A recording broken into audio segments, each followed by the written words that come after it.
பரிசுத்தமான இயேசு கிறிஸ்துவின் நாமத்தில் யாவை வாழ்த்துகிறேன். யோவான் சுவிசேஷம் 15வது அதிகாரம் அதில் 18, 19 வசனம் அப்படியாக சொல்லுகிறது.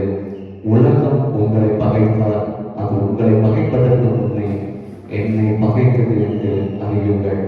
நீங்கள் உலகத்தாராய் இருந்தால் உலகம் தன்னுடையதை சிநேகித்திருக்கும்.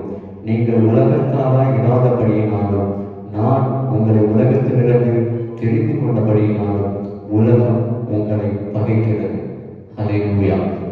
இந்த வசனத்தில் நாம் பார்க்கிறோம். அநேகர் இப்படியாக சொல்வதை கேட்டிருக்கிறேன்.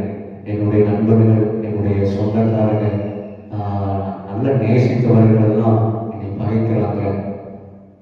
ஆனால் வேதம் சொல்லுகிறது, நீங்கள் உலகத்தாராய் இருந்திருந்தால் அந்த நேசம், உலக நேசம் உங்களுக்கு கிடைத்திருக்கும்.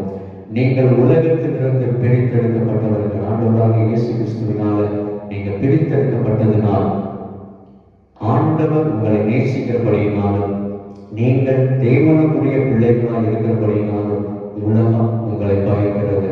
உலக நேசத்தை காட்டிலும், உலக பாசத்தை காட்டிலும், உலகத்திலிருந்து கிடைக்கிறதான எந்த அன்பை காட்டிலும் மேலான மெய்யான அன்பை உங்களுடைய ஆண்டவராகிய இயேசு கிறிஸ்து நம்மை வைத்திருக்கிறார்.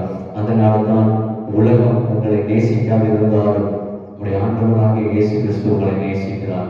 ஹல்லேலூயா. இந்த வசனத்தின் மூலமாக நாம் தெரிந்து கொள்ளுகிற ஒரே காரியம், உலகம் உங்களை பகைக்கிறதானால் சந்தோஷப்படுங்கள். ஏனென்றால் நீங்கள் உலகத்திற்குரியவர்கள் அல்ல, நம்முடைய ஆண்டவராகிய இயேசு கிறிஸ்துவுக்குரியவர்கள். கர்த்தர் தாமே உங்களை